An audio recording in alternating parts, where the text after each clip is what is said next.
네, 오늘 여러분들과 공부해 볼 작품은 백석 시인의 남신의주 유동 박시봉방입니다. 오늘 먼저 목차를 알아보면 남신의주 유동 박시봉방이라는 작품과 관련된 개념을 알아볼 거고요. 그 다음에 남신의주 유동 박시봉방 이 작품의 본문 해석까지 해서 이 작품을 완벽하게 마스터해 보도록 하겠습니다. 먼저 남신의 주유동 박시봉방과 관련된 개념. 우리가 시인 백석이라는 사람의 특징을 잘 알면 우리는 이 작품을 배우는데 되게 쉬워요. 왜냐면 우리가 사람은 옛말에 잘 안 바뀐다고 하잖아요. 그 사람이 그 사람이고 그 사람이 여러 시를 써도 사실 내용적으로 시 내용만 좀 바뀐다 뿐이지 경향이라든가 성격은 잘 안 바뀐단 말이에요. 그래서 백석이라는 사람의 시 경향을 좀 알면 우리가 이 작품 이야기가 좀 더 쉬워진다는 거. 먼저 이 사람은 어떤 사람이냐면 1940년대에 주로 활동했던 시인이다. 여러분들 40년대 어떤 시대예요? 그죠? 일제강점기예요. 일제강점기 40년대면 우리가 민족문화 말살 정책이라고 해서 일본 애들이 우리나라 말도 못하게 하고 다 창씨개명하고 우리나라 사람들의 문화를 없애려고 했던 그런 시대란 말이에요. 이때 백석은 선생님이었어요.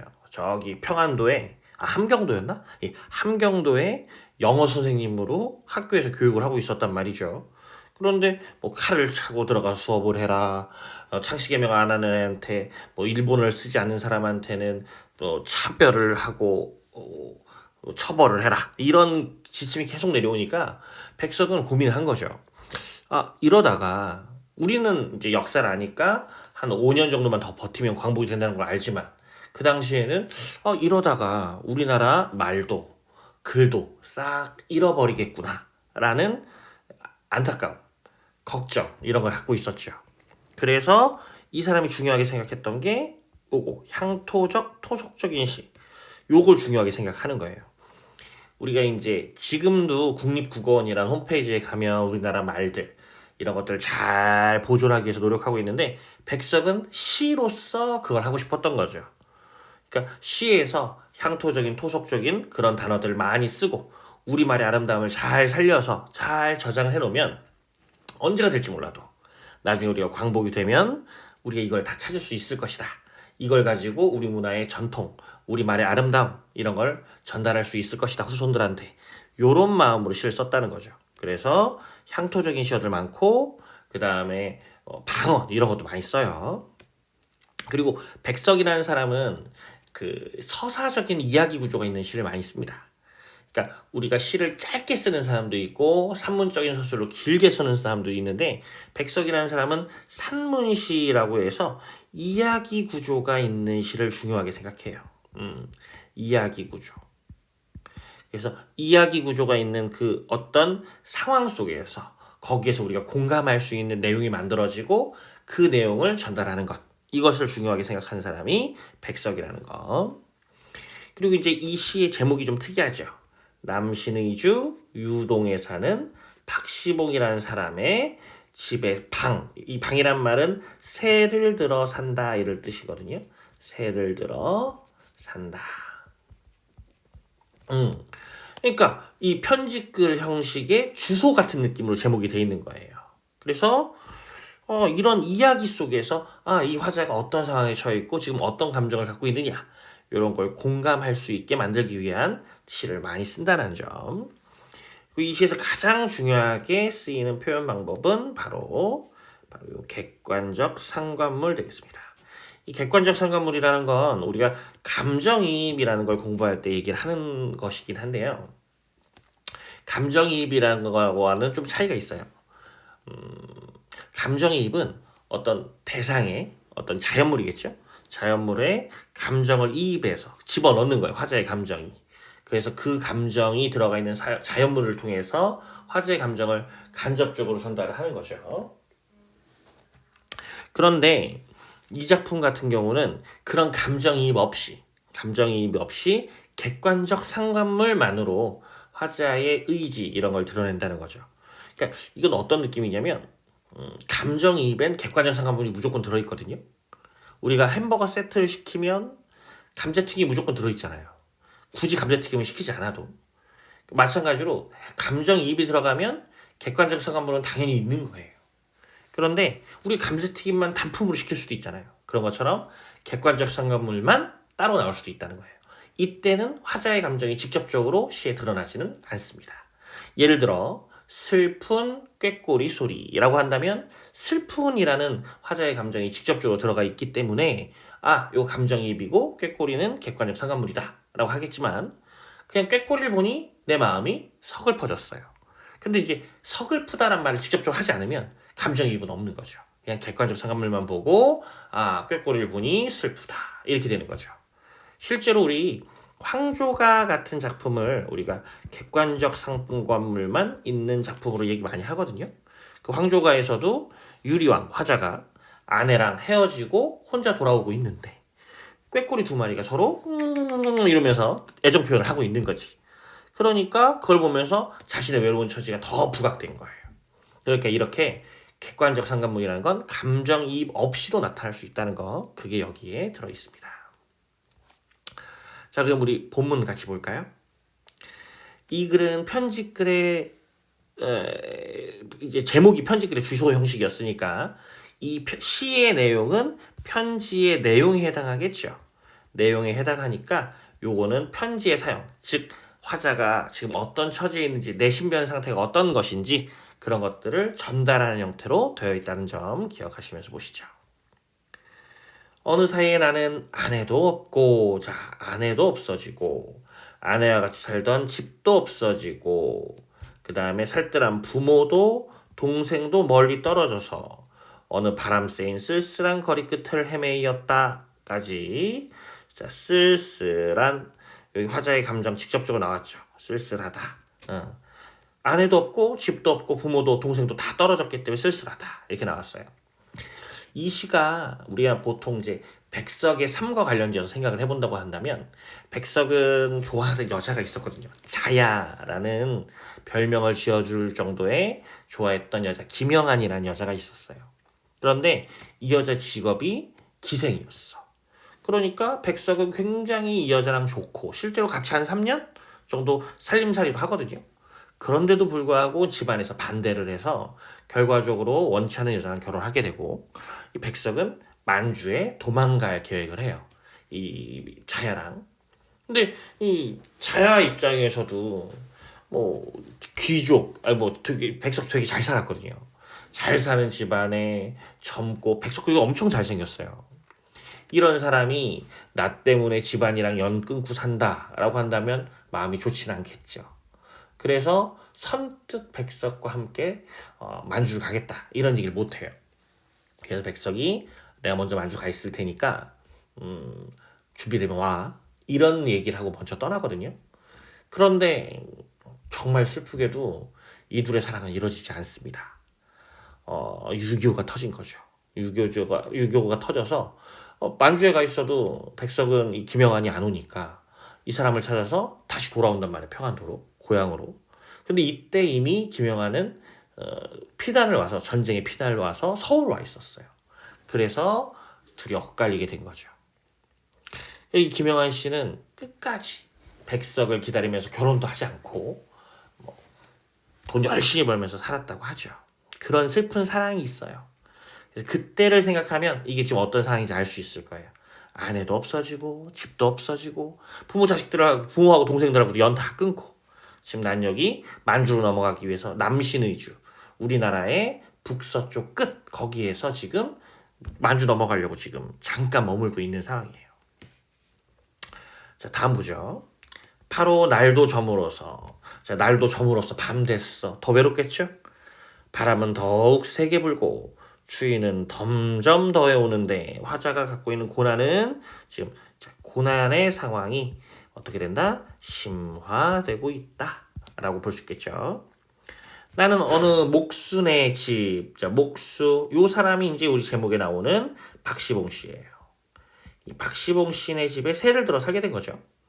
집 헌사슬간 요런 거 이제 요런 거 네모 쳐볼게요. 선생님 네모 치는 거 네모치는 지금서부터 네모치는 게 뭐다? 향토적 시어다. 향토적 시어에다 네모칠 거예요. 사시라는 건 갈대 같은 걸로 만든 돗자리 같은 거야.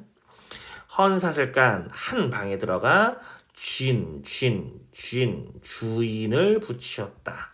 나한테 주인을 붙였어. 그러니까 요 결과적으로 나한테 주인을 붙였다는 건 새를 들어 살게 되었다. 이런 얘기예요. 자, 이리하여 나는 자 화자 소위 말해 하트 치면 하자거든요.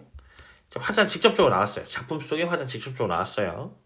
이 습내 나는 습해 곰팡이 반지 같은 느낌. 춥고 누긋한 방이에요. 그러니까 별로 좋지 않은 방이야. 가난해. 낮이나 밤이나 난 나 혼자도 너무 많은 것 같이 생각한대요. 나 혼자도 많은 것 같이 생각한다는 게 뭐겠어요? 내가 스스로도 먹고 살고 스스로 건사하기도 어려워요. 굉장히 지금 이 사람은 자존감도 낮아지고 그리고 내가 잘 먹고 살 수 있을까? 이런 생각도 들고 지금 굉장히 힘들어하고 있다는 거. 자, 그런 생각을 하며 디롱백이 흙으로 만든 그릇, 북떡불, 지푸라기나 이런 나뭇가지 등을 태워 만든 숯 이런 거예요. 그러니까 다 향토적인 시어고 엄청 좋은 건 아니에요, 둘 다. 이런 거라도 담겨오면 이것을 안고 손을 쬐며 제후에 제 위에 뜻없이 글자를 쓰기도 하고 뜻없이 글자를 쓴다라고 했으니까 어떻다? 이 사람 무기력하다. 나 혼자 먹고 살기도 힘들고 무기력하고 이러면서 또 문 밖에 나가지도 않아요. 지금 거의 방구석 폐인이 됐어. 자리에 누워서 머리에 손깍지 베결하고 굴러다니기도 하면서 자, 나는 내 슬픔이며 어리석음이며 소처럼 연하여 쐐김질하는 것이었다. 자, 소처럼 성찰만 계속하는 거예요. 우리 소는 단수동물이라고 해서 위가 4개라서 먹었던 걸 계속 곱씹잖아요. 그러니까 자기의 어떤 지난 날을 곱씹는 거야. 그런데 뭐를? 슬픔, 어리석음을 곱씹는 거죠. 안 좋은 기억만 계속 하는 거죠. 내가 그때 왜 그랬지? 그러지 말걸. 이렇게 했어야 됐나? 이런 후회. 결과적으로 이 사람은 후회, 이런 부정적인 감정만 계속 곱씹는 거죠. 당연히 좋을 수가 없겠죠. 그러다 보니 어떻다? 내 가슴이 꽉 메어올 적이며 답답해요. 내 눈에 뜨거운 것, 슬퍼라. 뜨거운 것, 눈물. 이런 눈물이 핑 괴일 적이며 또 내 스스로 화끈 낯이 붉도록 부끄러울 적이며 감정 직접적으로 나오죠. 이불킥할 만큼 부끄러움이 직접적으로 생기는 거예요. 나는 내 슬픔과 어리석음에 눌리어 이제 더 이상 나는 살 수가 없다. 나 같은 사람은 죽어야 되겠다. 이런 생각까지 할 수밖에 없는 것을 느끼는 것이었다까지. 여기까지 전반부예요. 여러분들 지금 전반부까지 읽어보니까 이 사람 어때요? 사랑한 여자가 헤어졌고 헤어진 건 아니죠. 오지 않았죠. 그리고 가족들과 둘이 멀어졌죠. 그리고 가난하죠. 지난 삶에 대해서는 계속 후회하는 마음만 들죠. 이 사람 지금 너무 정신적으로 육체적으로 피곤하고 무기력한 상태, 의욕이 없어요. 그러나 여기 그러나가 이거는 이제 중요해서 내붙인 거예요. 그러나 여기를 기준으로 시상의 전환이 생긴 겁니다. 시상의 전환. 잠시 뒤에 나는 고개를 들어 상승적 시어죠. 우리가 이제 하강적 시어를 쓰면 부정적인 느낌의 얘기를 많이 하지만 내용이 긍정적인 내용으로 바뀔 때는 상승적 시어를 쓰거든요. 이 시도 그러나를 기준으로 부정에서 긍정으로 바뀌어요. 자, 근데 어떻게 갑자기 이렇게 극적으로 바뀔 수 있느냐? 그 얘기를 좀 이따 해보죠. 허연 문창을 바라보든가 또 어떤 눈을 떠서 역시 또 높은 상승적 시어죠. 천정을 바라보는 것인데 이때 나는 내 뜻이며 힘으로 내 뜻, 힘 이거 아니야. 이것으로 안 돼. 나를 이끌어갈 수가 없어요. 이것들보다 더 크고 높은 것, 이거 더 크고 높은 것, 이게 바로 운명입니다. 운명의 존재를 인식해요. 무슨 얘기냐면 이게 지금 내가 생각해도 내가 얼마나 뭘 잘못했길래 내가 이렇게 힘들어야 되나 이런 생각이 드는 겠죠. 내가 그렇게 실수를 많이 했나? 그렇게 잘못을 많이 했나? 왜 그럼 난 이렇게 힘들어야 되지? 백성 이런 생각을 했을 거예요. 그런데 생각해보니까 이건 내 뜻과 힘이 아니야. 내가 뭔가를 잘못해서 이렇게 된 게 아니에요. 나의 운명이 나를 마음대로 굴려가는 거라고 생각을 하는 거죠. 아, 운명이 나를 힘들게 하는구나. 요 운명이 나에게 고난, 시련을 주는구나. 라는 걸 인식하게 된 거예요. 운명의 어떤 존재를 인식하게 된 거죠. 자, 그렇다면 이것이 이 운명의 존재가 왜 나를 긍정적인 생각을 하게 하느냐? 이거 우리가 한번 생각해 볼 필요가 있어요. 우리 예를 한번 들어보면 여러분들 뭐 게임 같은 거 많이 해봤죠. 뭐 롤도 좋고 뭐 배틀그라운드도 좋고 뭐 핸드폰 게임도 상관없어요. 거기 나오는 우리 캐릭터들을 생각해봐요. 그 캐릭터들 만약에 그 캐릭터가 사람이고 캐릭터를 조절하는 여러분들이 신이라면 운명을 주관하는 신이라면 그 캐릭터들 기분이 어떨까요? 열심히 라인 가서 CS 먹고 싸우고 막 계속 돈 벌어 왔어. 그래가지고 쇼핑하라고 딱 몸을 와가지고 상점 들어갔는데 쇼핑 금방 끝나자마자 금방 쉬지도 못하고 빨리 나가서 또 일하래. 싸우래. 그래가지고 레벨업 해가지고 강해지라고. 그거 봐요. 그 캐릭터들 굉장히 힘든 삶을 살고 있어요. 신이 이 운명을 주관하는 신이 그 애들을 힘들게 한단 말이야. 일하고 괴롭히고 고난을 주고 미션을 주고 이렇게 해서 어떻게 하라고? 강해지라고 레벨업하라고 계속 내모는 거죠. 아, 백석도 이런 생각을 한 거죠. 내가 이렇게 힘든 건 내가 강해지라는 운명인 거구나. 운명이 그렇다면 어떻게 해야 돼? 받아들일 수밖에 없지. 아, 요 고난과 시련이라는 운명을 순응해야 되겠구나. 받아들이면 편해지는 거죠. 아, 내가 빨리빨리 이거 받아들이고 강해져야 되는구나. 라고 생각하니까 마음이 오히려 편해진 거예요. 내 탓이 아니니까. 그래서 이러하여 여러 날이 지난 동안에 내 어지러운 마음의 슬픔, 아유 힘들었어, 한탄 이런 것들이 가라앉을, 자, 이게 하강적 시라고 생각하지 맙시다. 요거는 정화라고 생각해봐요. 우리가 흙탕물과 아이고 잘못됐네. 정화. 요건 뭐냐면 정화. 깨끗해진다는 얘기죠. 그러니까 우리가 흙탕물 같은 것도 가만히 내버려 두면 조금 이렇게 가라앉아서 맑아지잖아요. 그런 것처럼 나 이런 부정적인 감정들이 시간이 지나서 앙금이 되어 가라앉으면서 어떻게 됐다? 좀 정화가 됐다. 괜찮아졌다. 이런 걸 알 수 있겠죠. 자, 이제 그냥 좀 외롭다 이런 생각만이 들을 때쯤 해서는 자, 덜어 나주순. 자, 오늘 선생님이 이 향토적 시가 중요하다고 그랬는데 특히 나주소는 시험 문제에 잘 나오는 향토적 시입니다. 왜 그러냐면 이게 저녁을 뜻하는 말이에요. 저녁. 우리가 뭐 좀 이따 할 요런 거 바우섭 같은 거 해볼까요? 바우섭 요런 거 같은 거는 바위 옆이에요. 바위 옆. 발음이 비슷하잖아요. 바위 옆이니까 바우섭이다. 비슷하잖아요. 근데 나주소는 같은 경우는 저녁인데 전혀 그런 느낌이 없단 말이에요. 전혀 그런 느낌이 없어요. 저녁이란 말이에요. 그러니까 이게 발음이 전혀 다르니까 예상이 안 되는 거죠.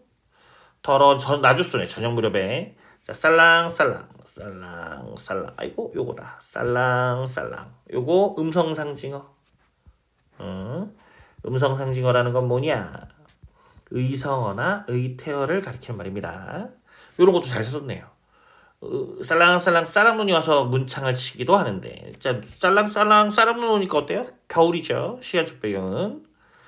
난 이런 저녁에 화로를 더욱 다가끼며 아까 우리 북덕불에 화로 했었잖아요. 화로를 더욱 다가끼며 무릎을 꿇어보며 바뀌었어요. 어떻게 바뀌었어요? 아까는 어땠다? 무기력했다. 그런데 무기력했던 모습에서 자 적극적이고 능동적으로 모습이 바뀌어요. 내가 가서 무릎도 꿇어보고 뭐 다가끼기도 하고 직접적으로 한단 말이에요. 어느 먼 산 뒷옆 바위섬에 따로 외로이 서서 어두우니 하얀이 눈을 맞을 그 마른 잎새에는 쌀랑쌀랑 역시 음성상징어 소리도 나오며 눈을 맞을 그 드물고 굳고 정하다는 말은 깨끗하다 이런 뜻이 깨끗할 정자. 자, 뭐를 생각했다? 갈매나무를 생각했다. 아이고 이거다. 갈매나무. 아니 이거 좀 지우고 싶은데. 응. 여기까지만 우리 갈매나무를 생각하는 것이다. 이거 아주 중요하다. 아주. 이 시에서 제일 중요한 거 하나 찾아라. 이거 갈매나무다. 얘가 객관적 상관물이에요. 왜 그러냐면 아까 우리 얘기했죠. 화잔에게는 가혹한 힘든 운명이 주어졌다고. 왜? 싸워서 강해지라고. 그래서 신이 힘든 운명을 줬다고 그랬잖아요. 그리고 그 운명에 대해서 뭐 하기로 결심했어요? 순응하기로 했잖아. 그런데 그러려면 선배가 있어야 될 거 아니에요. 나보다 먼저 가혹한 운명을 받아서 강해진 애가 누가 있지? 이런 선배가 있으면 그 선배님처럼 저도 강해져 볼게요. 이런 생각을 할 수 있겠죠. 그 선배님이 바로 갈매나무라는 거예요. 이 갈매나무 어땠어요? 아이고 눈 맞아. 아이고 이거 눈 맞아요. 눈 맞아. 고난 시련. 그러면서 살랑살랑 또 눈 맞아. 그러면서 어떻게 돼? 어떻게 굳어졌어요. 깨끗해졌어요. 이 갈매나무 선배님은 눈이라는 고난이 얘네들 당연히 고난 시련일 거 아니에요. 이런 고난 시련을 맞으면서 굳고 강해졌어요. 우리 갈매나무님 그렇게 되셨구나. 나도 그래야 되겠다. 그래서 결과적으로 갈매나무는 어떤 삶? 의지적 삶. 나 이제 갈매나무처럼 의지적 살 거야. 나 이제 미라클 모닝하고 갓생 살 거야. 이런 다짐을 하게 되는 거죠. 뭘 보고? 객관적 상황을 갈매나무 보고. 이해가시죠? 요렇게 우리가 남시리즈 유독 박시봉박 본문까지 보면서 우리가 어떤 이 백석이라는 시인의 시 경향 이런 것까지 한번 우리가 알아봤습니다. 여기까지 했고요. 수고하셨습니다.